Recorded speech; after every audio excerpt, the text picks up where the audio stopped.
በዮሐንስ ራእይ ምዕራፍ 14 ቁጥር 6 ላይ በምድርም ለሚኖሩ ለሕዝብም ለነገድም ለቋንቋም ለወገንም ሁሉ ይሰብክ ዘንድ የዘላለም ወንጌል ያለው ሌላ መልአክ ከሰማይ መካከል ሲበር አየሁ እንዲል ቅዱስ ቃሉ እንደ ቀደሙት አባቶቻችን የማይለወጠውን ቅዱስ ወንጌል ለፍጥረት ሁሉ ማብሰርን ዓላማው ያደረገው ይህ ቃለ ወንጌል ቲቪ ነው።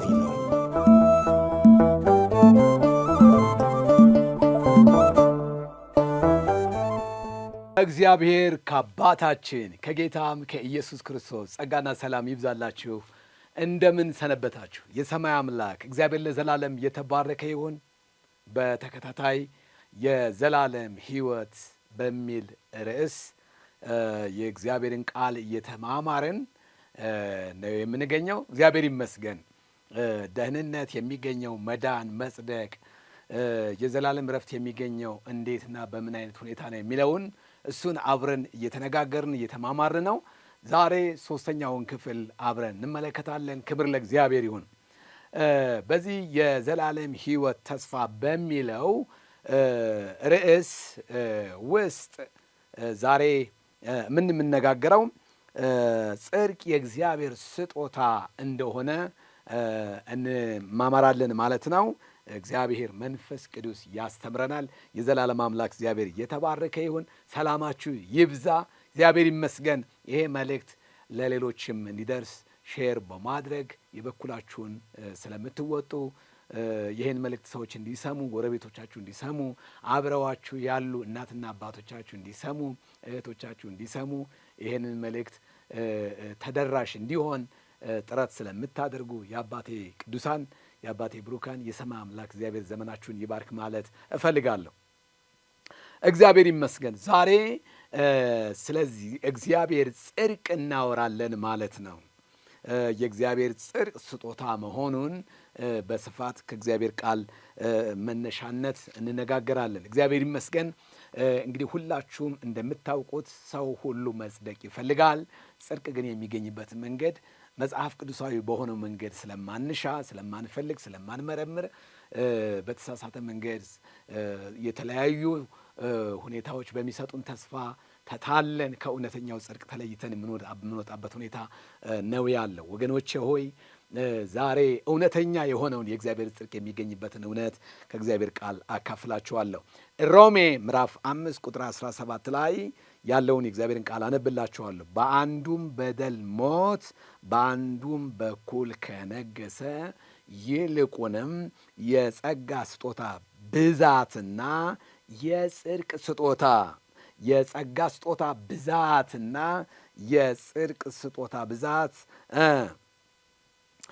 የጽድቅን ስጦታ ብዛት የሚቀበሉ በአንዱ በኢየሱስ ክርስቶስ በኩል በሕይወት ይነግሳሉ የሚል የእግዚአብሔር መልእክት እናያለን። እግዚአብሔር ይመስገን። መንፈስ ቅዱስ እንዲያስተምረን እንጸልይ። እግዚአብሔር አባታችንና አምላካችን ሆይ በጌታ በኢየሱስ ክርስቶስ ስምና ስልጣን ስለዚህ የተወደደ ጊዜ እጅግ አድርገን እናመሰግንሃለን።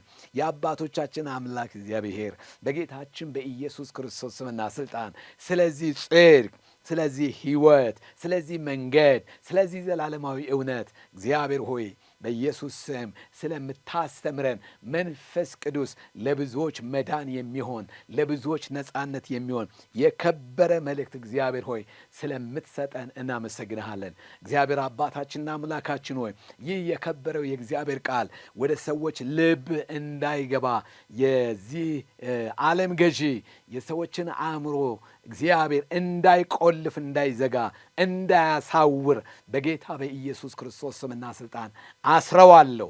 የአጋንንት የጥልቁ የጨለማ ስራ ሁሉ የፈረሰና የተመታ ይሁን በኢየሱስ ክርስቶስ ስም። ጌታ እግዚአብሔር ሆይ ክቡር የሆነውን ጽድቅ ይሄ በክርስቶስ ኢየሱስ የተገለጠውን የዘላለም ጽድቅ እንድናውቅ መንፈስህን እንድትሰጠን እግዚአብሔር በኢየሱስ ክርስቶስ ስም እንለምንሃለን። ስለ ሰማህ እናመሰግንሃለን። በጌታ በኢየሱስ ስም አሜን።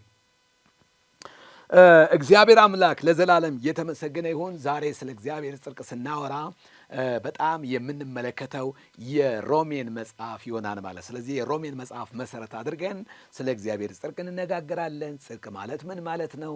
ይሄ እግዚአብሔር ጽድቅ ከየት ይገኛል? እንዴት እንቀበለዋለን? የሚለውን ከእግዚአብሔር ቃል አስተምሮ አንጻር አብረን በስፋት እንመለከታለን ማለት ነው። ክብር ለእግዚአብሔር ይሁን። በመጀመሪያም ስለ ሮሜ መጽሐፍ አንዳንድ ባክግራውንድ ልንገራችሁ። ይሄ ዛሬ የምናየው የሮሜን መጽሐፍ የጻፈው ሐዋርያው ቅዱስ ጳውሎስ ነው። የተጻፈበት ደግሞ ከቆሮንቶስ ነው ተብሎ ይታሰባል። በዚህ በ57 ዓመተ ምህረት አካባቢ እንደተጻፈ ይገመታል። የሮሜ መጽሐፍ ተቀባዮች ደግሞ የሮም አማኞች እንደሆኑ ይገመታል ማለት ነው። ሌላው የሮሜ መጽሐፍ አጠቃላይ ጭብጥ ደግሞ የእግዚአብሔር ጽድቅ የተገለጠው በኢየሱስ ክርስቶስ በኩል እንደሆነ ያውጃን ይናገራል ማለት ነው። ክብር ለእግዚአብሔር ይሁን። እንግዲህ የሮሜን መጽሐፍ በምታጠኑበት ጊዜ የሮሜ መጽሐፍ ምናልባት እንደው ለክፍፍል ለማጥናት እንዲያመቻችሁ ከምዕራፍ 1 እስከ ምዕራፍ 7 ድረስ ያለው ሁሉም ኃጢአትን ሰርተዋል የእግዚአብሔርም ክብር ጎሏቸዋል የሚል አይነት ጭብጣዊ መልእክት ያለው ነው። እንግዲህ በምዕራፍ 1 በሮሜ ምዕራፍ 1 ላይ አሕዛብ ሁሉ ኃጢአትን እንደሰሩ ይናገርና ሮሜ ምዕራፍ 3 ምዕራፍ 2 ምዕራፍ 3 ደግሞ ሁሉም አይሁድም ሳይቀር እኛ ለእግዚአብሔር ቀናኢ ነን የሚሉ አይሁዳውያን እንኳ ሳይቀር ኃጢአትን እንደሰሩ ይናገራል። ከዛ ምዕራፍ 5 ሄደን በምናነብበት ጊዜ ይሄ ጽድቅ የሚገኘው አብርሃምን እንደ ምሳሌ በማንሳት በክርስቶስ በማመን እንደሆነ ይነግረናል ማለት ነው። ይሄ በክርስቶስ የተገለጠው ጽድቅ የጸጋ ስጦታ እንደሆነ ሮሜ ምዕራፍ 5 ይናገራል። በክርስቶስ የሚያምኑ የጸደቁ ሰዎች ደግሞ ለኃጢአት እንደሞቱ ከክርስቶስ ጋር እንደተሰቀሉና እንደሞቱ አሁን ሕያው ሆነው የሚኖሩት በክርስቶስ ኢየሱስ በሆነው ጸጋ እንደሆነ ሮሜ ምዕራፍ 6 ላይ በአዲስ ሕይወት እንደሚመላለሱ ይናገራል። እንግዲህ ወደ ምዕራፍ 7 በምንሄድበት ጊዜ ሮሜ ምዕራፍ 7 ላይ ደግሞ ሕጉ ሰዎችን ሁሉ ማጽደቅ እንዳልቻለ ይነግረናል። ስለዚህ ሕግ ሕያው በሆነበት ዘመን ኃጢአተኛው እንደሞተ የእግዚአብሔር ቃል ይናገራል። ስለዚህ ከዚህ ሟች ጋር ማን የሚለየኝ የሚል ነገር ታገኛላችሁ ማለት ነው። ወደ ሁለተኛው ክፍል ይዣችሁ ሲሄድ ሮሜ ምዕራፍ 8 እንደገና በክርስቶስ ኢየሱስ ስለሚገኘው በተለይ ሮሜ ምዕራፍ 8 ምዕራፍ 9 ምዕራፍ 10 ይሄ በክርስቶስ ኢየሱስ ስለሚገኘው ጽድቅ እስራኤል ሁሉ እንደሚድን የሚናገርበት በተለይ ደግሞ ሮሜ ምዕራፍ 8 አሁን በክርስቶስ ኢየሱስ ላሉ ኩነኔ የለባቸውም ብሎ ይናገርና ከዛም በኋላ ወደ ምዕራፍ 9 በመሄድ ይሄ እስራኤል ሁሉ ሊድኑ እንደሚችሉ ተስፋ ይሰጣል። እግዚአብሔር የተመሰገነ። ይሄ በጣም ቴዎሎጂካል የሆነ የመጽሐፍ ቅዱስ ክፍል ነው። ስለዚህ ምዕራፍ 9ን ምዕራፍ 10ን ሄዳችሁ በምታነቡበት ጊዜ ጳውሎስ እንዲቀኑ አውቃለሁ፣ ነገር ግን በእውቀት አይቅኑ እንጂ ቅናታቸውን አውቀዋለሁ። የራሳቸውን ጽድቅ ሲያቆሙ የእግዚአብሔርን ጽድቅ የጣሉበትን ሁኔታ ይነግረናል ማለት እና ሁሉንም እግዚአብሔር ከመርገም ወይም ደግሞ ከኃጢአት በታች እንዳደረገ ሁሉንም ይምር ዘንድ ሁሉንም ከኃጢአት በታች እግዚአብሔር ምን አድርጎታል? ዘግቶታል የሚል የእግዚአብሔር ቃል እናገኛለን። ወደ ምዕራፍ እንግዲህ 12 13 14 15 እና 16 ሂዳችሁ በምታነቡበት ጊዜ ፕራክቲካል የሆነ ላይፍን ያስተምረናል ማለት ነው። እግዚአብሔር አምላክ ለዘላለም የተባረከ ይሁን። እንግዲህ የሮሜ መጽሐፍ ስለ ጽድቅ በጣም በመናገር ከሚታወቁ የመጽሐፍ ቅዱስ ክፍሎች አንዱ ነው። ስለዚህ ዛሬ ማለት የሮሜን መጽሐፍ እንደው በመተንተን ያንዳንዱን ምዕራፍ ምን እንደያዘ እያወራን ለመሄድ አይደለም፣ ያ ጊዜ አይበቃንም። በጣም ሰፊና ጥልቅ ነው። ነገር ግን ዛሬ እንድናወራ የፈለግኩት ሐዋርያው ጳውሎስ በሮሜ መጽሐፍ ውስጥ ስለገለጠው የእግዚአብሔር ጽድቅ ነው። በወንጌል ውስጥ ስለተገለጠው የእግዚአብሔር ጽድቅ እሱን እንነጋገራለን ማለት ነው። ክብር ለመድኃኒታችን ለእግዚአብሔር ይሁን እና ከሱ ውስጥ እንግዲህ ኃጢአተኛው ዓለም የሚድነው እንዴት እንደሆነ የዘገበበትን ያንን ሁኔታ አብረን እንመለከታለን እንመለከታለን። የእስራኤል ቅዱስ እግዚአብሔር ለዘላለም የተባረከ ይሁን። እንግዲህ ለጥናታችሁ የሮሜ መጽሐፍን በአጠቃላይ እንደዚህ ካሳየኋችሁ ጽድቅ ማለት ምን ማለት እንደሆነ ወይም ደግሞ ራይቸስነስ የሚለው ምን ማለት እንደሆነ አብረን እናያለን። ጽድቅ ምንድን ነው ብለን ስንነጋገር ጽድቅ ማለት ከእግዚአብሔር ጋር ባለን ግንኙነት በትክክለኛ ሁኔታ ላይ ሆኖ መገኘት ማለት ነው ማለት ነው። አዲሱ መደበኛ ትርጉምን ማብራሪያውን ሄዳችሁ በምታነቡበት ጊዜ የሮሜ መጽሐፍ ምዕራፍ 1 ቁጥር 16ን ማብራሪያ ሲተረጉሞ ምን ይለዋል? ጽድቅ ምንድን ነው ይልና ከእግዚአብሔር ጋር ባለን ግንኙነት። አያችሁ፣ ጽድቅ ማለት ከእግዚአብሔር ጋር ባለን ግንኙነት በትክክለኛ ሁኔታ ላይ ሆኖ መገኘት ማለት ነው። ትክክለኛ ፖዚሽን ላይ ሆኖ መገኘት ማለት ነው። በእግዚአብሔር የጽድቅ ሚዛን ትክክለኛ ሆኖ መገኘት ማለት ነው። ይሄ ደግሞ በሰው ቋንቋ፣ በሰው ጥረት፣ በሰው ድካም በፍጹም ሊገኝ የማይችል እንደሆነ መረዳት እንችላለን። ማንም ሰው በምድር ላይ ሥጋ የለበሰው ሁሉ በእግዚአብሔር የጽድቅ መመዘኛ እንግዲህ እግዚአብሔር ጻድቅ ነው፣ ስሙ ለዘላለም የተባረከ ይሁን። ከእግዚአብሔር ጻድቅ ነው ብሎ ሰውን ከሚለካበት ተግባሮችን፣ እንቅስቃሴዎችን ከሚለካበት ከዛ ከጽድቁ መመዘኛ አንጻር በትክክለኛ ሁኔታ ላይ መገኘት የሚችል ሥጋ የለበሰ ሰው ሁሉ በፍጹም አይኖርም ማለት ነው። ታዲያ በእግዚአብሔር የጽድቅ መመዘኛ በትክክለኛ ሆኖ ቦታ ላይ ሆኖ ለመገኘት ምን ያስፈልጋል ማለት ነው? እንግዲህ ከዚህ ፍጥረት ያልሆነ በጣም የላቀ ከፍ ያለ ልዕለ መለኮታዊ የሆነ ጽድቅ ያስፈልገን ነበረ ማለት ነው። እግዚአብሔር አምላክ የተባረከና የተመሰገነ። ስለዚህ በሮሜ መጽሐፍ አውድ ወይም ደግሞ ጭብጥ ጽድቅ ማለት በትክክለኛ ቦታ ላይ፣ ሁኔታ ላይ፣ ስፍራ ላይ ወይም ፕሌስ ላይ ሆኖ መገኘት ወይም ፖዚሽን ላይ ሆኖ መገኘት ማለቱን ማወቅ አለብን። እግዚአብሔር ይመስገን። እንግዲህ በሮሜ መጽሐፍ ውስጥ ስለ ጽድቅ ስንነጋገር በመጀመሪያ የእግዚአብሔር ጽድቅ የተገለጠበት መጽሐፍ ነው ብያችኋለሁ። ይህ የእግዚአብሔር የማይለወጥ ባህሪ እንደሆነ እግዚአብሔር ጻድቅ ነው ብለን እንላለን። ይሄ የእግዚአብሔር ጽድቅ በሮሜ መጽሐፍ የተገለጠበትን ሁኔታ እናገኛለን ማለት ነው። ስለዚህ እግዚአብሔር ምንድን ነው? ጻድቅ ነው። ሃሌሉያ! እግዚአብሔር ጻድቅ ነው። ምን ማለታችን ነው? ይሄ ጽድቅ የእግዚአብሔርና የእግዚአብሔር ብቸኛው ባህሪ ነው ማለት ነው። እግዚአብሔር ራሱ ፍጹም ጻድቅ ነው፣ ፍጹም ቅዱስ ነው። በነገር ሁሉ ደግሞ ምንድን ነው? እግዚአብሔር አምላካችን ትክክል ነው። እርሱ የጽድቅ ሁሉ ምንጭና ደረጃ ነው። ስታንዳርድ የሚወጣው ከሱ ጽድቅ አንጻር ነው ማለት ነው። እግዚአብሔር የተመሰገነ ይሁን። ከዚህ አንጻር ከእርሱ ወይም ደግሞ ከእግዚአብሔር የሚመጡ ሕግጋት፣ ፍርዶች፣ መንገዶች ሁሉ ትክክል ናቸው። ለምን? እግዚአብሔር ምንድን ነው? ጻድቅ ነው። ጽድቅንም ይወዳል። መዝሙረኛ ያለ ይሄንን ነው። ከዚህ የተነሳ እግዚአብሔር ጻድቅ ስለሆነ ኃጢአትንና ኃጢአተኛውን እንዲሁ ዝም ብሎ አያልፍም። እንደው ዝም ብሎ አይቶ እንደው አንተ መልክህ ደስ ይለኛል፣ እንደው ዝም ብለህ ጻድቅ ነህ ብሎ ፍርድን አዛብቶ ለማይገባቸው ሰው ጽድቁን አይሰጥም። ለማይገባቸው ጽድቁን አይሰጥም። በሌላ አነጋገር ምን ማለት ነው? ጽድቅ ራሱ በክርስቶስ ኢየሱስ የተቀበልነው ነፃ ስጦታ ይሁን እንጂ ስጦታውን የተቀበልነው እንዲሁ አይደለም። እሱን አሳያችኋለሁ። አሁን ለምሳሌ ብዙ ጊዜ ሰዎች በጸጋ ነው የጸደቅነው ሲባሉ ወይም ደግሞ ሲሉ እንደው እግዚአብሔር ሉዓላዊ ስለሆነ ዝም ብሎ በቃ ወደደ። በቃ በምድር ላይ ያሉት ሰዎችን ሁሉ ምን እንዲል ጻድቅ ናችሁ ብሎ ልል ወደደ። ስለዚህ ዝም ብሎ ጻድቅ ናችሁ አለ ማለት አይደለም። አለ ማለት አይደለም። ይሄ የእግዚአብሔር ባህሪ የሆነው የእግዚአብሔር ጽድቅ የሆነው የእግዚአብሔር የራሱ የሆነ ባህሪው የተገለጠበት የተሰጠበት መንገድ አለ። እሱን በደንብ አድርገን የምናይ ይሆናል ማለት ነው። ስለዚህ ይህ ጽድቅ በወንጌል የተገለጠ የእግዚአብሔር ጽድቅ እንደሆነ እንግዲህ እግዚአብሔር ጻድቅ ነው ብለናል። ከዛ በኋላ በመቀጠል ደግሞ ይህ ጽድቅ በወንጌል ተገልጧል ብለናል።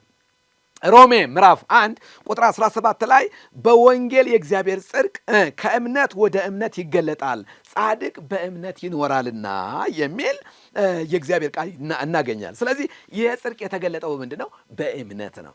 ከዚህ የተነሳ ጻድቅ በእምነት ይኖራል። ስለዚህ እግዚአብሔር አሁን መሰረታዊ ነጥብ ላስይዛችሁ ነው። እግዚአብሔር ኃጢአተኞችን ጻድቅ ናችሁ ብሎ በሚልበት ጊዜ ይህንን ኃጢአተኛ ሰው ጻድቅ የሚያደርግበት መንገድ የኃጢአታችንን ቅጣት በወሰደው ፍጹም ፍትሐዊነቱን በገለጠበት በኢየሱስ ክርስቶስ በኩል ነው። አሁን እኛ በነጻ ጸድቀናን ብለን አልን እንጂ ይህ የጽድቅ ስጦታ በክርስቶስ መስዋዕትነት ላይ የተገኘ ነው ማለት ነው። እግዚአብሔር አምላክ ለዘላለም የተመሰገነና የተባረከ ይሁን። የእግዚአብሔር ጽድቅ እንዲገለጥ ክርስቶስ በመስቀል ላይ ዋጋ ከፍሎልናል ማለት ነው። እግዚአብሔር አምላክ ለዘላለም የተባረከ ይሁን። እግዚአብሔር ጻድቅ ስለሆነ ኃጢአትን ዝም ብሎ ማለፍ አይችልም። ስለዚህ ምን አድርጓል? ኃጢአተኛውን በመስቀል ላይ መቅጣት ነበረበት። እግዚአብሔር የተመሰገነ ይሁን። በዚህ በዮሐንስ ወንጌል ላይ ምዕራፍ 3 ላይ የተጠቀሰውን ሐሳብ ላንብብላችሁ። እንደዚህ ይላል። ምዕራፍ 3 እንደዚህ ይላል ቁጥር 14 ላይ ሙሴ በምድረ በዳ እባብን እንደሰቀለ እንዲሁ በእርሱ የሚያምን ሁሉ የዘላለም ሕይወት እንዲኖረው እንጂ እንዳይጠፋ የሰው ልጅ ይሰቀል ዘንድ ይገባዋል ይላል።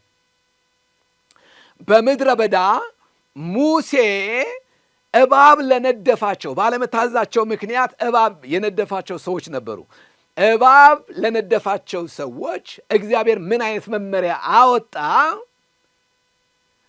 በነሐስ በዓላማ ላይ ከነሐስ የተሰራን እባብ ስቀል፣ እሱን የሚያይ ሁሉ ከዛ ውስጡ ከገባው መርዝ ይድናል ብሎ በምድረ በዳ ሙሴ የነሐስ እባብ ሰቀለ። ከዛ በዛን ወቅት በእባቦች ተነድፈው የነበሩ ሰዎች ሁሉ የተሰቀለውን የነሐሱን እባብ ያዩ ሁሉ ምን ሆኑ? ከእባቡ ዳኑ። ይሄ ከሥጋ ነው የዳኑት። ወደ ውስጣቸው ከገባው የእባብ መርዝ ሕይወት የሌለውን ምን የነሐስ እባብ የተሰቀለ የነሐስ እባብ አይተው ከዛ ከበሽታቸው ዳኑ። እንዲሁ አለ በእርሱ የሚያምን ሁሉ የዘላለም ሕይወት እንዲኖረው እንጂ እንዳይጠፋ የሰው ልጅ ሊሰቀል ይገባዋል ማለት ነው። ሕይወት የሌለውን የነሐሱን እባብ ያየ ወደ ሥጋው ከገባ በደሙ ውስጥ ከተቀላቀለ የእባብ መርዝ እንደዳነ ሁሉ ይውላችሁ በመስቀል ላይ የተሰቀለውን ኢየሱስን አይተው የሚያምኑ ሁሉ የዘላለም ሕይወት አላቸው ማለት ነው። ስለዚህ በመስቀል ላይ ክርስቶስ በሚሰቀልበት ጊዜ ምን ሆኗል? ዕዳችንን ተካፍሏል፣ ዕዳችንን ተቀብሏል ማለት ነው። ምን እያልኩ ነው? ይሄ የእግዚአብሔር ጽድቅ ወደ ሰው የፈሰሰበትን ይሄ እግዚአብሔር ጽድቅ ወደ ሰው ልጆች የመጣበትን በእግዚአብሔር አብ ፊት ትክክለኛ ሆነን እንድንገኝ የተደረግንበትን መለኮታዊ አሰራር እያወራው ነው። ለሰዎች ስለተሰጠው ስለዚህ የእግዚአብሔር ጽድቅ ስናወራ ይህ ጽድቅ በክርስቶስ በማመን እንደተገኘ ሁላችንም ልናውቅ ያስፈልጋል። አጽዳቂ እግዚአብሔር ነው። ጀስፋይ ማድረግ የሚችል እግዚአብሔር ብቻ ነው። ሁሉም ሰው በኃጢአት ምክንያት በአለመታዘዙ ምክንያት ሰው ሁሉ ከእግዚአብሔር ሕይወት እንደተለየ ከእግዚአብሔር ጽድቅ እንደተቆረጠ ሁላችንም እናውቃለን። ነገር ግን ወገኖቼ ሆይ በሮሜ መጽሐፍ ላይ ምዕራፍ 3 ቁጥር 21 እስከ ቁጥር 22 ድረስ ያለውን የእግዚአብሔርን ቃል በምናነብበት ጊዜ ምን ይላል? አሁን ግን በሕግና በነቢያት የተመሰከረለት የእግዚአብሔር ጽድቅ ያለ ሕግ ተገልጧል። ይህ ጽድቅ የእግዚአብሔር ስጦታ ነው እያልኳችሁ ነው። የራሳችን የሆነ ጽድቅ የለንም። ምናልባት ወገኖቼ ሆይ ሃይማኖታዊ ስርዓቶችንና ወጎችን በመፈጸም ቅስስ ብሎ በመሄድ ባዶ እግራችንን በመሄድ በብዙ መከራ ውስጥ በማለፍ ጽድቅ ይገኛል ብለን የምናስብ ከሆነ ተሳስተናል። አሁን ግን በሕግና በነቢያት የተመሰከረለት የእግዚአብሔር ጽድቅ ተገልጧል። እርሱም ለሚያምኑት ሁሉ የሆነ አስምሩልኝ፣ ሮሜ ምዕራፍ 3 ቁጥር 21 እስከ 22 ነው። እርሱም ለሚያምኑ ሁሉ የሆነ በኢየሱስ ክርስቶስ በማመን የሚገኝ የእግዚአብሔር ጽድቅ ነው ብሎ የእግዚአብሔር ቃል ይናገራል። የዘላለም አምላክ እግዚአብሔር የተመሰገነና የተባረከ ይሁን። ጻድቅ የሆነው የእግዚአብሔር ልጅ ጌታችን መድኃኒታችን ኢየሱስ ክርስቶስ ጽድቃችን ሆኖ የተቆጠረበትን ምስጢር አሳያችኋለሁ። ታውቃላችሁ፣ መጽሐፍ ቅዱሳችን ሮሜ ምዕራፍ 4 ቁጥር 5 ላይ ኃጢአተኛውን በሚያጸድቅ ለሚያምን እምነቱ ጽድቅ ሆኖ ይቆጠርለታል ብሎ የእግዚአብሔር ቃል ይናገራል። እንዴት? ክርስቶስ በከፈለው ዋጋ። እንግዲህ በእምነት ከጸደቅን ከኢየሱስ ክርስቶስ ጋር በእግዚአብሔር ዘንድ ሰላም አለን ብሎ የእግዚአብሔር ቃል ይናገራል። ስለዚህ እየተነጋገርን ያለነው ይሄ የእግዚአብሔር ጽድቅ ወደ ሰዎች የመጣበትን መንገድ ነው። ወገኖቼ ሆይ ጽድቅ የእግዚአብሔር ስጦታ ነው፣ የድካማችን ውጤት አይደለም። እግዚአብሔር ኃጢአተኛውን ያጸደቀው በአንድ መንገድ ነው። እዚሁ ሮሜ ምዕራፍ 4 ላይ ሄዳችሁ አንብቡት። ኃጢአተኛውን በሚያጸድቅ የሚያምን ምን ማለት ነው? እኔ ጽድቅ የለኝም፣ እኔ በራሴ ሕይወት የለኝም፣ እኔ የዘላለም ሕይወት ለማግኘት በራሴ ብቁ አይደለሁም። ታዲያ እንዴት ነው የምጸድቀው? ኃጢአተኛውን በሚያጸድቅ ኃጢአተኛውን በሚያድን የሚያምን ሰው ጽድቅ ሆኖ ይቆጠርለታል ብሎ የእግዚአብሔር ቃል ይናገራል። እግዚአብሔር የተመሰገነ ይሁን። ሮሜ ምዕራፍ 4 ላይ ያለውን የእግዚአብሔርን ቃል ላንብብላችሁ። በጣም አስደናቂ የሆነ ነገር ነው። ሁላችንም አብረን ወደ ሮሜ ምዕራፍ 4 እንሄዳለን። እንግዲህ በሥጋ አባታችን አብርሃም ምን አገኘ እንላለን? አብርሃም በሥራ ጸድቆ ቢሆን የሚመካበት አለውና፣ ነገር ግን በክርስቶስ ዘንድ አይደለም፣ በእግዚአብሔር ዘንድ አይደለም። መጽሐፍ ምን አለ? አብርሃም እግዚአብሔርን አመነ፣ ጽድቅ ሆኖ ምን አለለት? ተቆጠረለት። ለሚሠራ ደመወዝ እንደ ዕዳ ነው እንጂ እንደ ጸጋ አይቆጠርለትም። ነገር ግን ለማይሠራ እኔ ጽድቅ የለኝም፣ መልካምነት የለኝም፣ ኃጢአተኛ ሰው ነኝ ብሎ ለሚያምን ለማይሠራ ኃጢአተኛውንም በሚያጸድቅ ለሚያምን ሰው እምነቱ ጽድቅ ሆኖ ይቆጠርለታል። ይሄ በጣም አስደናቂ ነገር ነው። እንደዚሁም ዳዊት ደግሞ እግዚአብሔር ያለ ሥራ ጽድቅን ስለሚቆጥርለት ስለ ሰው ብፅዕና ይናገራል። ምን አለ? አመፃቸው የተሰረየችላቸው ኃጢአታቸው የተከደነላቸው ብፁዓን ናቸው። ጌታ ኃጢአቱን የማይቆጥርበት ሰው ምንድን ነው ይላል? ብፁዕ ነው። ብፁዕ ማለት የተመሰገነ ማለት ነው። ብፁዕ ማለት ደስተኛ ማለት ነው። ኃጢአተኛውን በሚያጸድቅ እምነቱ ጽድቅ ሆኖ ይቆጠርለታል። ኃጢአተኛውን በሚያጸድቅ የሚያምን እግዚአብሔር ጻድቅ ነው። ኃጢአተኛውንም የሚያጸድቀው በራሱ መንገድ ነው ወገኖቼ ወይ። ስለዚህ ዛሬ ላሳያችሁ የፈለግኩት የእግዚአብሔር ጽድቅ ክርስቶስ በመስቀል ላይ በሰራው ስራ ነው። ክርስቶስ የእግዚአብሔር ልጅ በመስቀል ላይ በሰራው የማዳን ስራ ነው። የሰማይ አምላክ እግዚአብሔር ለዘላለም እስከ ዘላለም የተመሰገነና የተባረከ ይሁን። ወገኖቼ ሆይ መጀመሪያ ላይ የተናገርኩትን ሐሳብ ልድገመው። ጽድቅ የእግዚአብሔር ስጦታ ነው። ጽድቅ የእግዚአብሔር ስጦታ ነው ብለን ስንል እግዚአብሔር ዝም ብሎ ከመሬት ተነስቶ ጻድቅ ናችሁ አላለም። ጽድቁ ዋጋ ተከፍሎበታል። ምናልባት አንድ ስጦታ ለተቀባዩ ነፃ ሊሆን ይችላል፣ ሰጪው ግን ዋጋ ይከፍልበታል። አንድ ሰው መጥቶ የመኪና ቁልፍ ቢሰጣችሁ ይህን ላንተ ስጦታ አድርጌ ሰጥቻለሁ ቢል ምናልባት ለተቀባዩ ያ ቁልፍ ነፃ ነው። ነገር ግን ለሰጪው ግን ዋጋ ተከፍሎበት ወይም ምናልባት ቀንና ሌሊት ሰርቶ ደክሞ ከዛ ገዝቶ ሊሆን ይችላል ለእናንተ ስጦታውን የሰጣችሁ። ለሰጪው ዋጋ ተከፍሎበታን እያልኳችሁ ነው። በክርስቶስ በማመን ያገኘ ነው የእግዚአብሔር ጽድቅ ወገኖቼ ሆይ በክርስቶስ ሞትና ትንሣኤ የተሰራ ስራ ነው። ስለዚህ ዋጋ የተከፈለበት ጽድቅ ነው ያለን። የጽድቅ ስራ እንጂ የሚያጸድቅ ስራ የለም። አዎ የጽድቅ ስራ አለ። ክርስቲያኖች ሁሉ መልካም ነገር ማድረግ አለባቸው። የዳኑ ሁሉ መልካም ነገር መፈጸም መቻል አለባቸው። ከዳኑት ሁሉ የሚጠበቅ እውነት ይሄ ነው። ነገር ግን የምናደርጋቸው መልካም ስራዎች አዎ ብድራት ሊኖራቸው ይችላል። እግዚአብሔር የተመሰገነ ይሁን። ነገር ግን በእግዚአብሔር ዘንድ ግን በአምላክ ዘንድ ግን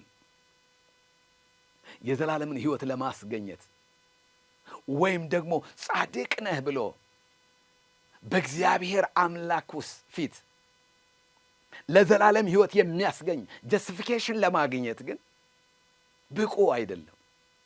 ብቃታችን፣ ጽድቃችን ክርስቶስ የእግዚአብሔር ልጅ እንደሆነ የእግዚአብሔር ቃል ይናገራል። የሰማይ አምላክ እግዚአብሔር ለዘላለም የተባረከ ይሁን።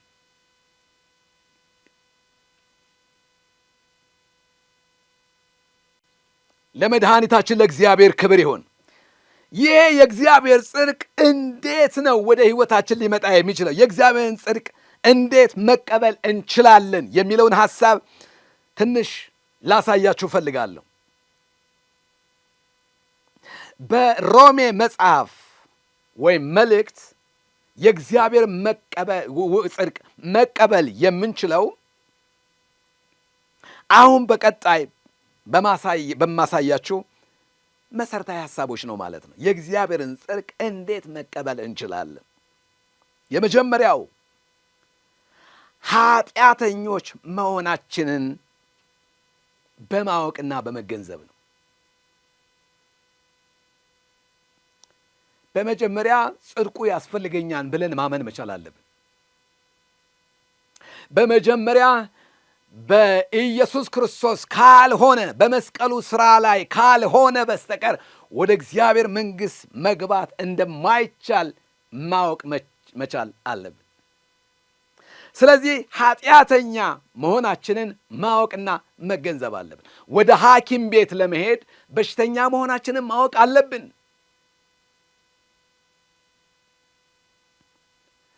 በሽተኛ መሆናችንን ስናውቅ ነው ወደ ዶክተር የምንሄደው። ታመን እንኳ መታመማችንን ካላወቅን ወደ ሐኪም ቤት አንሄድም። ስለዚህ መድኃኒቱን አናገኝም። ስለዚህ አንድ ሰው ጽድቅን ለማግኘት የጽድቅን ስጦታ ተካፋይ ለመሆን በመጀመሪያ ኃጢአተኛ መሆኑን መገንዘብ አለበት። ምንድን ነው የእግዚአብሔር ቃል የሚለው? ሮሜ ምዕራፍ 3 ቁጥር 23 ላይ እንደዚህ ይላል፣ ሁሉም ኃጢአትን ሰርተዋል፣ የእግዚአብሔርም ክብር ጎሏቸዋል። ሁሉም ኃጢአትን ሰርተዋል፣ የእግዚአብሔርም ክብር ጎሏቸዋል። ኃጢአተኛ መሆናችንን፣ መንፈሳዊ በሽተኞች መሆናችንን ማወቅ መቻል አለብን። በዚህ ሮሜ ምዕራፍ 3 ቁጥር 12 ላይ የእግዚአብሔር ቃል ሲናገር እንደዚህ ይላል። ከቁጥር 11 ጀምሮ ያለውን ላንብብላችሁ። ጻድቅ የለም አንድስ እንኳ፣ አስተዋይ የለም፣ እግዚአብሔርን የሚፈልግ የለም፣ ሁሉም ተሳስተዋል፣ በአንድነትም የማይጠቅሙ ሆነዋል። የሚገርም ነው። ቸርነት የሚያደርግ የለም አንድስ እንኳ፣ ጉሮሯቸው እንደተከፈተ መቃብር ነው። ይሄ እየተናገረ ያለው ስለሆኑ ሰዎች አይደለም፣ ስለ እኛም ጭምር ነው። በጣም የሚገርም ነው። ጉሮሯቸው እንደተከፈተ መቃብር ነው። በምላሳቸው ሸንግለዋል። የእባብ መርዝ በከንፈሮቻቸው በታች አለ። አፋቸው እርግማንን፣ ደምን ለማፍሰስ ፈጣኖች ናቸው። ጥፋትና ጉስቁልና በመንገዳቸው ይገኛል። የዘላለም መንገድን አያውቁም። የሰላምን መንገድ አያውቁም። በዓይኖቻቸው ፊት እግዚአብሔርን መፍራት የለም። አፍ ሁሉ ይዘጋ ዘንድ ዓለም ሁሉ ከእግዚአብሔር ፍርድ በታች ይሆን ዘንድ ሕግ የሚናገር ሁሉ ከሕግ በታች ላሉት እንዲሆን እናውቃለን። ይህም የሕግን ሥራ በመሥራት ሥጋ የለበሰ ሁሉ በእርሱ ፊት ስለማይጸድቅ ነው። ኃጢአት በሕግ ይታወቃል። ይቅርታ፣ ኃጢአት በሕግ ይታወቃል። ኃጢአት በምን ይታወቃል? በሕግ ይታወቃል። ስለዚህ ኃጢአት የሚታወቀው በሕግ ነው። ኃጢአት በሕግ ይታወቃል። አሁን ግን ስሙኝ፣ አሁን ግን በሕግና በነቢያት የተመሰከረለት የእግዚአብሔር ጽድቅ ያለ ሕግ ተገልጧል። አሁን እኛ ያገኘነው ጽድቅ በሕግና በነቢያት የተመሰከረለት የእግዚአብሔር ጽድቅ ነው ይላል። ምን ማለት ነው? በሕግ የተገለጠው ወይም ደግሞ በነቢያት የተመሰከረለት የእግዚአብሔር ጽድቅ ማለት ምን ማለት ነው? አያችሁ፣ አካላዊ የሆነው የተስፋችን ራስና መደምደሚያ የሆነው ኢየሱስ ክርስቶስ በሥጋ ተገልጦ ሞታችንን ሞቶ በደላችንን በደሙ አስወግዶ አጥቦ የዘላለምን ቤዛነት ከመስጠቱ በፊት ሰዎች ለመጽደቅ ሕግን በማድረግ በሳምንት ወገኖቼ ሆይ 2 ጊዜ በመጾም ፈሪሳውያን፣ እንዲሁም ደግሞ ይሄ የመንጻትን ስነ ስርዓት በማድረግ በዓመት 1 ጊዜ የስርየት ደምን ይዘው በሊቀ ካህኑ ድጋፍ ሰጭነት አማካኝነት ወደ ቅድስተ ቅዱሳኑ በሚገባ የመርጨት ደም በሚያቀርቡት መስዋዕት ጽድቅን ለማግኘት ይጥሩ ነበረ። ስለዚህ በጉ ይመጣን፣ ኃጢአተኛው ሰው በበጉ ላይ እጁን ይጭናን። የዘሌዋውያን መጽሐፍ ምዕራፍ 1ን ማንበብ ትችላላችሁ። ከዛ በኋላ ኃጢአቱን ይናዘዛል። ኃጢአቱ በሙሉ ወደ ንጹሑ በግ ይተላለፋል። ከዛ በኋላስ ንጹሑ በግ ስለ ኃጢአተኛው ሰው ሲል ኃጢአቱን ተናዞ ሰውየው ኃጢአቱን ተናዞ ወደ በጉ ስላስተላለፈበት በጉ ስለ ኃጢአተኛው ሰው በውክልና ይታረዳል። ምክንያቱም ሰውየው ሲናዘዝ ኃጢአቱን ወደ በጉ ስላስተላለፈ የኃጢአት ደመወዝ ሞት ነው ተብሎ ስለተጻፈ በጉ ይሰዋል። ከዛም በኋላ ከበጉ በተገኘው ደም በኃጢአተኛው ሥጋ ላይ ይረጫል። የኮርማዎች ደም፣ የፍየሎች ደም በኃጢአተኛው ሥጋ ላይ ይረጫል። ለጊዜው ሪሊፍ ይሰጠዋል። የዘላለም የኃጢአት ስርየት ግን አያስገኝለትም። ተመልከቱ፣ በሕጉ የተመሰከረው ጽድቅ ይሄ ነው። ይሄ ሁሉ የበጎችና የኮርማዎች ደም ይቀርብ የነበረው እውነተኛውንና አማናዊ የሆነውን ጽድቅ እንዲያገኝ ሳይሆን ወይም ደግሞ እንዲያገኙ ሳይሆን ሊመጣ ስላለው ነገር ጥላስ ስለነበረ ስለሚመጣው ስለ ክርስቶስ ጽድቅ ለመናገር ነው። አሁን የበጎችና የኮርማዎች ደም አያስፈልገንም።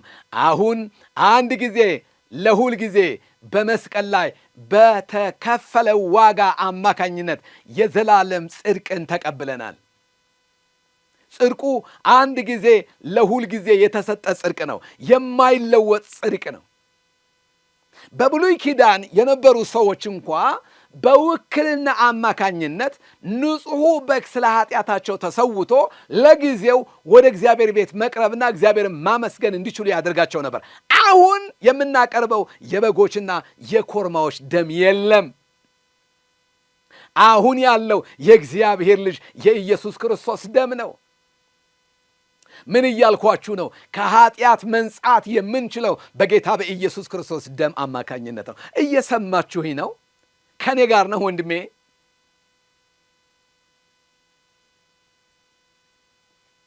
ዛሬ እኮ አስደናቂ የሆነ ምስራች እየነገርኳችሁ ነው።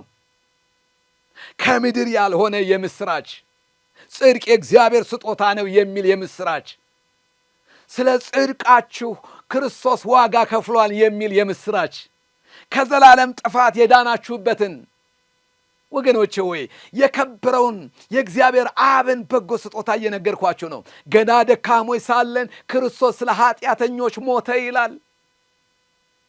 ሮሜ ምዕራፍ 5 ቁጥር 8 ላይ ገና ደካሞች ሳለን፣ ገና ኃጢአተኞች ሳለን፣ ገና በደለኞች ሳለን ክርስቶስ ስለ እኛ ሞቷን ይላል። ጽድቃችን ኢየሱስ ነው። ሕይወት ክርስቶስ ኢየሱስ ነው።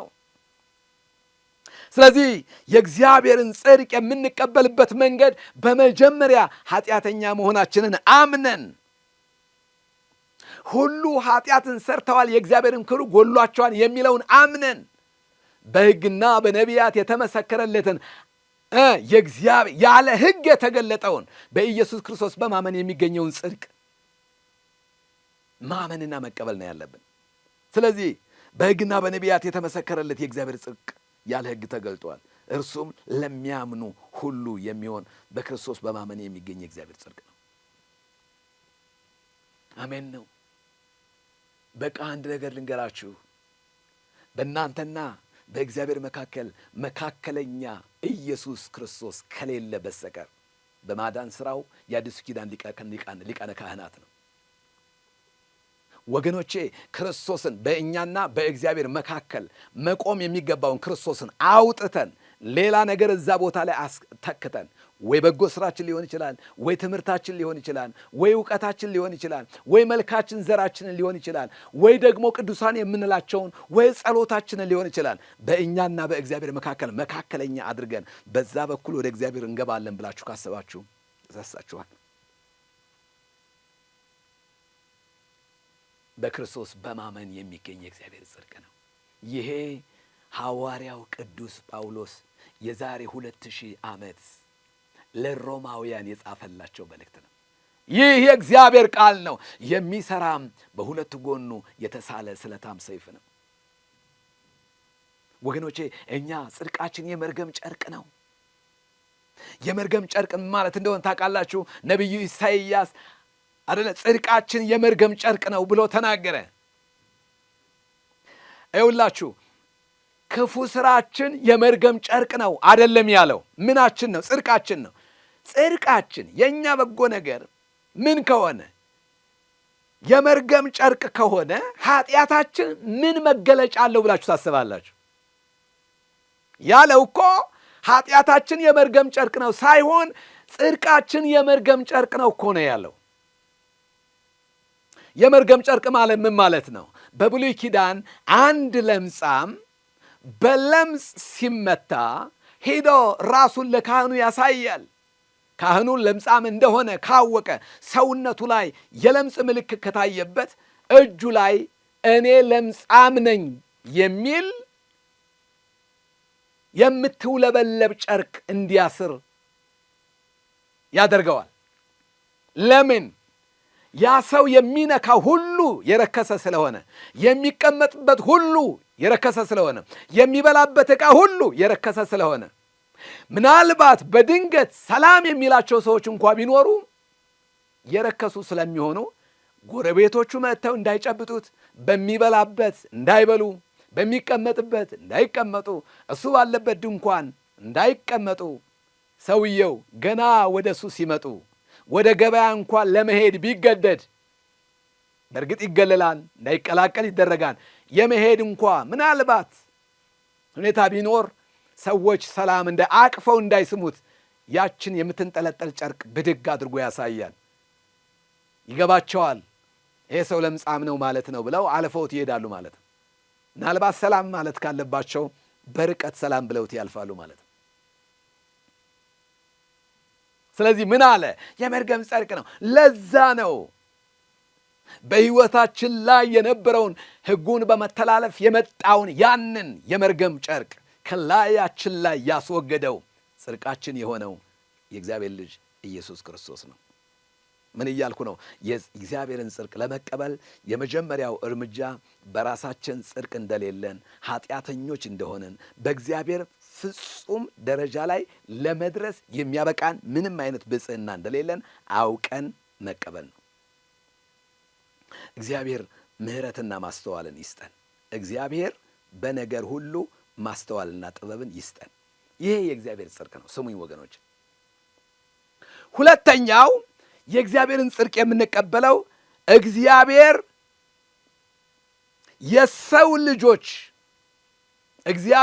ለሰው ልጆች ያለውን ፍቅር በመረዳት ነው። እግዚአብሔር ፍቅር ነው። እግዚአብሔር ለሰው ልጆች ያለው ፍቅር ምንድን ነው? ሶሉሽኑን ላሳያችሁ። ሮሜ ምዕራፍ 5 ቁጥር 8 ላይ ነገር ግን ገና ደካሞች ሳለን ክርስቶስ ስለ እኛ ሞቷል። ስለ ተቀደሱ ስለ ብፁዓን ሰዎች አይደለም የሚልም፣ ስለ እኛ ሞቷልና እግዚአብሔር ለእኛ ያለውን የራሱን ፍቅር ያስረዳን ይላል። ክርስቶስ ስለ እኛ ሞቷል ይላል። ስለዚህ እግዚአብሔር ለሰው ልጆች ያለውን ፍቅር ከተረዳን ካወቅን፣ ፍቅሩ የሚገፋ ሳይሆን የሚያቀፍ መሆኑን ከተረዳን፣ ገና ደካሞች ሳለን ክርስቶስ ስለ እኛ ሞቷልና ይህ ደግሞ እግዚአብሔር ለእኛ ያለውን ፍቅር ያስረዳን ይላል። እግዚአብሔር እንደሚወዳችሁ ታውቃላችሁ። አንዳንድ ሰዎች ከአንዳንድ ወጣ ካለው ባህሪያቸው የተነሳ ሰው አይወደንም ብለው ያስባሉ። አዎ እውነት ነው፣ ሰው ላይ ይወዳቸው ይችላል። እግዚአብሔር ግን ይወዳቸዋል። በዚሁ በሮሜ መጽሐፍ ላይ ምዕራፍ 3 ቁጥር 24 ላይ በኢየሱስ ክርስቶስ በሆነው ቤዛነት እንዲያው በጸጋው ይጸድቃሉ ይላል። በክርስቶስ ቤዛነት፣ ቤዛ ማለት ምትክ ማለት ነው። ስለ ሰው ልጆች ምትክ ሆኖ ስለ ሰው ልጆች በመስቀል ላይ የሞተ ክርስቶስ ብቻ ነው። ስለዚህ በኢየሱስ ክርስቶስ በሆነው ቤዛነት እንዲያው በጸጋው ይጸድቃሉ ይላል። በደሙ በሆነው እምነት እግዚአብሔር ማስተስረያ መስዋዕት አድርጎ አቅርቦታል። ይህንም ያደረገው አስቀድሞ የተፈጸመውን ኃጢአት ሳይቀጣ በትዕግስት በማለፍ ጽድቁን ለማሳየት ነው። እግዚአብሔር ጽድቁን ሊያሳይ በደሙ በተገኘ ማስተስሪያ የዘላለምን ሕይወት እንድናገኝ አድርጎናል። ስለዚህ ክርስቶስ የኃጢአታችንን ቅጣት ወስዷን እያልኳችሁ ነው። እኔ ዛሬ ለመዘመር ለማገልገል ክርስቶስ ጽድቃችን ነው ብዬ ለመናገር በእግዚአብሔር ፊት 100% ሙሉ ለሙሉ የኔ ምናምን ነገር ሳይጨመርበት ክርስቶስ በመስቀል ላይ የሰራልኝ ጽድቅ ለኔ በቂ ነው። እሱ አጽድቆኛል። ስራው እኔን ለማጽደቅ የተሰራ ነው ብዬ አሜን ብዬ ስቀበል ያን ጊዜ የክርስቶስ ቅጣት ወገኖቼ ሆይ እናንተ ጻድቅ ሆናችሁ እንድትቆጠሩ ያደርጋችኋል። ስለዚህ ክርስቶስ ዋጋ ከከፈለ በኋላ ነው እኛ የእግዚአብሔር ጽድቅ ተብለን የተቆጠር ነው። ክርስቶስ የእግዚአብሔር ልጅ የኃጢአታችን ማስተስሪያ ሆኖ መስዋዕት እንደሆነ ማመን አለብን። ሶስተኛው በኢየሱስ ክርስቶስ በተሰራው ስራ ወይም ደግሞ የማዳን ስራ ማመን ነው። ይሄ በጣም አስፈላጊ ነገር ነው። አሁንም ሮሜ ምዕራፍ 3 ቁጥር 22 ላይ ያለውን ጠቅሳለሁ። እርሱም ለሚያምኑ ሁሉ የሆነ በኢየሱስ ክርስቶስ በማመን የሚገኝ የእግዚአብሔር ጽድቅ ነው ይላል። በኢየሱስ ክርስቶስ በማመን የሆነ የእግዚአብሔር ምንድን ነው? ጽድቅ ነው። ለሚያምኑ ሁሉ የሚሆን የእግዚአብሔር ምንድን ነው ይላል? ጽድቅ ነው ብሎ የእግዚአብሔር ቃል ይናገራል። የሰማይ አምላክ እግዚአብሔር የተባረከ ይሁን። ሰው ያለ ሕግ ሥራ በእምነት እንዲጸድቅ እንቆጥራለን ይላል ሮሜ ምዕራፍ 3 ቁጥር 28 ላይ። እግዚአብሔር ይመስገን። ሮሜ ምዕራፍ 10 ቁጥር 9 እስከ 10 እንደዚህ ላይ ጌታ ኢየሱስ ብለህ ኢየሱስ ጌታ ነው ብለህ በአፍህ ብትመሰክር እግዚአብሔርን ከሙታን እንዳስነሳው በልብህ ብታምን ትድናለህ። ሰው በልቡ አምኖ ይጸድቃል፣ በአፉም መስክሮ ምን ይላል? ይድናል። ኢየሱስ ጌታ ነው። ኢየሱስ አዳኝ ነው። ኢየሱስ ሕያው ነው። ኢየሱስ ጽድቄ ነው ብለህ ብትመሰክር ትጸድቃለህ። ሰው በልቡ አምኖ ይጸድቃል፣ በአፉም መስክሮ ይድናል የሚል የእግዚአብሔር ቃል እናገኛለን። ምን እያልኳቸው ነው? የእግዚአብሔር ጽድቅ የሚገኘው በኢየሱስ ክርስቶስ በማመን ነው እያልኳችሁ ነው። ምን ማለት ነው? ኢየሱስ ስለ እኛ ኃጢአት ሞቶ እንደተነሳ እርሱ ጌታና አዳኝ መሆኑን መቀበል። የእግዚአብሔርን ጽድቅ መቀበል የሚቻለው የራሳችንን ኃጢአተኝነት በመገንዘብ ኢየሱስ ክርስቶስ ስለ ኃጢአታችን እንደሞተ እንደተነሳ በማመን እና እርሱን እንደ ጌታና አዳኝ አድርገን በመቀበል ብቻ ይሆናል ማለት ነው። ለዚህ በመጽሐፍ ቅዱሳችን ውስጥ የተቀመጠ አንድ ምሳሌ ላሳያችሁ። በእምነት የጸደቀ ይህ ሰው በሮሜ መጽሐፍ ምዕራፍ 4 ላይ የተጠቀሰ ሰው ነው። ይህ ሰው አብርሃም ይባላል። አብርሃም እንዴት በእምነት የእግዚአብሔር ጽድቅ ለእርሱ እንደተቆጠረለት መጽሐፍ ሲናገር እንደዚህ ይለናል። አብርሃም ጻድቅ እንደሆነ የእግዚአብሔር ቃል ቀደም ብዬ ነግሬያችኋለሁ። ምዕራፍ 4 ቁጥር 1 ላይ እንግዲህ በሥጋ አባታችን የሆነ አብርሃም ምን አገኘ እንላለን?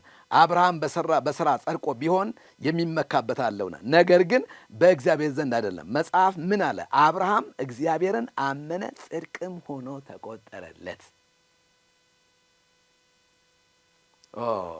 አመነ፣ እምነቱ ምን ሆኖ?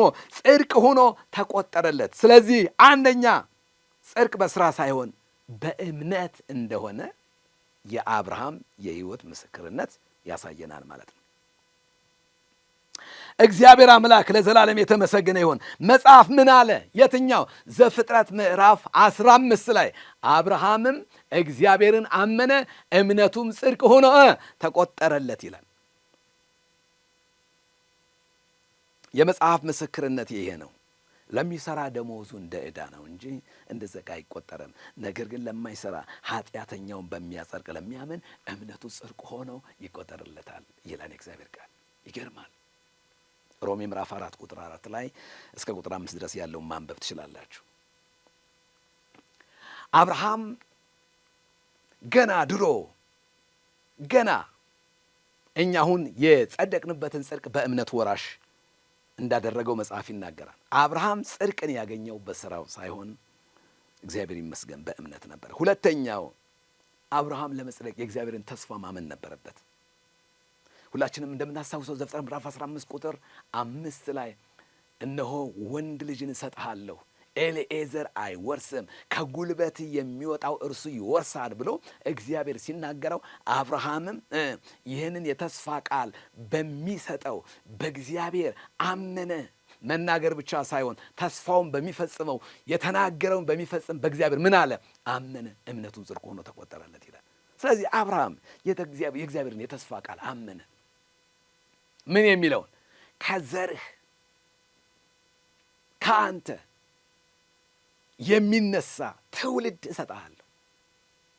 ለዛ ነው መጽሐፍ ቅዱስ ሲናገር በገላትያ ምዕራፍ 3 ላይ ለዘሮች አይልም በዘርህ፣ ዘሮች አይልም ዘርህ፣ ያም ክርስቶስ ነው። ስለዚህ በዘርህ አሕዛብ ይባረካሉ ተብሎ አስቀድሞ ለአብርሃም ወንጌል ተሰብኮለት ነበር ይላል። ስለዚህ ይሄ ስለ ክርስቶስ የተነገረ ነው። አብርሃም አመነ፣ ጽድቅ ሆኖ ተቆጠረለት የሚለው ምንም እንኳ በሥጋ ክርስቶስ በዛን ዘመን ባይገለጥም ገና ሊገለጥ ያለውን ክርስቶስን አምኖ እምነቱ ጽድቅ ሆኖ ተቆጥሮለታል። ሶስተኛ የክርስቶስ ጽድቅ እንደ ጽድቅ ተቆጠረለት ስላመነ ማለት ነው። በዚሁ ሮሜ ምዕራፍ 4 ቁጥር 20 እስከ 21 ምን ይላል? ለእግዚአብሔርም ክብር እየሰጠ ይላል። ስለ አብርሃም ሲናገር ክብር እየሰጠ የተሰጠውንም የተስፋ ቃል ደግሞ ሊፈጽም እንዲችል አጥብቆ እየተረዳ በእምነት በረታ እንጂ በአለማመን ምክንያት በእግዚአብሔር የተስፋ ቃል አልተጠራጠረም። ስለዚህ ደግሞ ጽድቅ ሆኖ ተቆጠረለት ማለት በዛን ጊዜ የነበረው ነባራዊ ሁኔታ አብርሃም እንዲያምን የሚያደርገው አልነበረም። የሳራ ዕድሜ ገፍቶ ነበር። አብርሃምን በዕድሜው ገፍቶ ነበር። ነገር ግን የሰጠውን የተስፋ ቃል እንዲፈጽም አጥብቆ እየተረዳ በእግዚአብሔር አመነ እንጂ በእግዚአብሔርና በሰጠው የተስፋ ቃል አልተጠራጠረም ይላል። እግዚአብሔር ምን ይላል? ይችላል። ዕድሜያችን ቢሄድም ይችላል። ወንድ ልጅ ሊሰጠኝ ይችላል። ድካም ቢኖርብኝም ይረዳኛል፣ ይችላል ብለው አመነ። አብርሃም አንድም ቀን በእግዚአብሔር ችሎታ ተጠራጥሮ አያውቅም። ስለዚህ ለሙታን ሕይወትን በሚሰጠው የሌለውን እንዳለ አድርጎ በሚጠራ በሥራው ጌታ በእግዚአብሔር ተስፋ ያደረገ እግዚአብሔርን አመነ፣ እምነቱም ጽድቅ ሆኖ ተቆጠረለት። የሳራን ማኅፀን ትኩር ብሎ ሲመለከተው ወገኖቼ ወይ በሥጋ ዓይን ሲታይ ደክማለች። ዕድሜዋ ወገኖቼ 90 ዓመት ሞልቶታል፣ እሱም 100 ዓመት ሆኖታል። ስለዚህ በምድራዊ እይታ በየትኛውም ሳይንሳዊ መንገድ በየትኛውም መመዘኛ ዕድሜያቸው ሄደዋል። ነገር ግን ዕድሜያቸው ቢሄድም አብርሃም በእግዚአብሔር ብቃት በእግዚአብሔር ችሎታ ተጠራጥሮ አያውቅም። ለሙታን ሕይወትን የሚሰጥ የሞተውን ወይም የደከመውን የሳራን ማኅፀን ሕያው አድርጎ እንደገና ልጅ ሊሸከም እንደሚችል አድርጎ ሊሰራው እንደሚችል ያምናል። እግዚአብሔር ኤልሻዳይ እንደሆነ ያምናል። ምን እያልኳችሁ ነው ወገኖቼ? ወይ አብርሃም የጸደቀው በሕግ ሥራ አልነበረም። ሕግ ከመሰጠቱ በፊት ነው አብርሃም ጻድቅ ተብሎ የተጠራው። ገና ሕጉ ከመምጣቱ በፊት የአባቶች ዘመን በሚባለው በቀደመው ከሙሴ በፊት ሕግ ከመሰጠቱ በፊት፣ እሱ ብቻ አይደለም፣ አብርሃም ከመገረዙ በፊት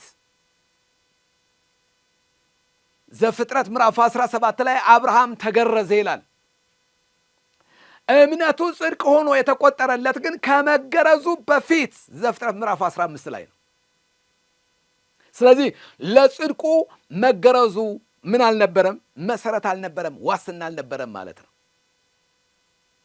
ስለዚህ ከመገረዙ በፊት ጻድቅ ሆኖ ተቆጠረ። እግዚአብሔር አምላክ ለዘላለም የተመሰገነ ይሁን።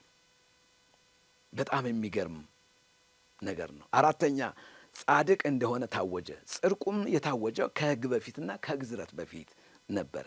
ቀደም ብዬ እንደነገርኳችሁ ሮሜ 4:9 እንግዲህ ይህ ብፅዕና ስለ መገረዝ ተነገረ ወይስ ደግሞ ስለ አለመገረዝ? እምነቱ ለአብርሃም ጽድቅ ሆኖ ተቆጠረለት እንላለንና እንዴት ተቆጠረለት ለምትጠይቁ ሰዎች ቁጥር 10 ላይ ተገርዞ ሳለ ነውን ወይስ ሳይገረዝ ነው? ተገርዞ በነበረበት ጊዜ አይደለም፣ ሳይገረዝ ነበር እንጂ። ሳይገረዝ በነበረው እምነት ያገኘው ጽድቅ ይላል ሮሜ ምዕራፍ 4 ቁጥር 11 ላይ ሳይገረዝ በነበረው እምነት ያገኘው ጽድቅ የጽድቅ ማህተም የሆነ የመገረዝ ምልክት ተቀበለ። ይህም እነርሱ ደግሞ ጻድቅ ሆነው ይቆጠሩ ዘንድ ሳይገረዙ ለሚያምኑ ሁሉ አባት እንዲሆን ነው ይላል። ክብር ለእግዚአብሔር ይሁን።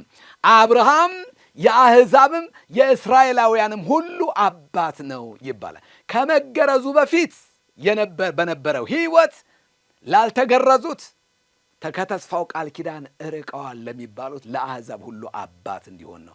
ከተገረዘ በኋላ ደግሞ ለተገረዙት ከሱ አብራት ለተገኙት ለእስራኤላውያን አባት እንዲሆን ነው። ስለ ጽድቅ ግን ስናወራ አብርሃም በመገረዝ ጸድቆ ቢሆን መገረዙ እንደ ጽድቅ ሥራ ይቆጠርለት ዘንድ ስለሚቻል አብርሃም የጸደቀው በመገረዙ ነው ብለን እንል ነበር። ነገር ግን አብርሃም ጻድቅ ሆኖ የተቆጠረው ወይም ደግሞ ጻድቅ ነው የተባለው ከመገረዙ በፊት በነበረ እምነት ነው ይላል እግዚአብሔር ቃል። እግዚአብሔር አምላክ ለዘላለም የተመሰገነ ይሁን። ወገኖቼ ሆይ ምን እያልኳችሁ ነው? እኛስ እንዴት ነው የምንጸድቀው ለምትሉ ሰዎች ይህን ነገር ላንብብና እንጸለያለን። ሮሜ ምዕራፍ 4 ላይ እንደዚህ ይላል ከቁጥር 20 ጀምሮ ለእግዚአብሔር ክብር እየሰጠ የሰጠውን ተስፋ ሊፈጽም እንዲችል አጥብቆ ተስፋ ሊፈጽም አጥብቆ እየተረዳ በእምነት በረታ እንጂ በአለማመን ምክንያት በእግዚአብሔር ተስፋ ቃል አልተጠራጠረም። ስለዚህ ደግሞ ጽድቅ ሆኖ ተቆጠረለት ይለና፣ ነገር ግን ተቆጠረለት የሚለው ቃል ሮሜ ምዕራፍ 4 ቁጥር 23 ላይ ነገር ግን ተቆጠረለት የሚለው ቃል ስለ እርሱ ብቻ የተነገረ አይደለም። እሺ ስለ እኛ እንዴት? ስለ እኛም ነው እንጂ ስለ በደላችን አልፎ የተሰጠውን እኛን ስለ ማጽደቅ የተነሳውን ጌታችን ኢየሱስ ክርስቶስን ከሙታን ባስነሳው ለምናምን ለእኛ ይቆጠርልን ዘንድ አለው ይላል። ሃሌሉያ! ስለ እኛ እንዴት ነው የተቆጠረልን? ስለ በደላችን አልፎ የተሰጠውን እኛን ለማጽደቅ ከሙታን የተነሳውን ኢየሱስ ክርስቶስን ለምናምን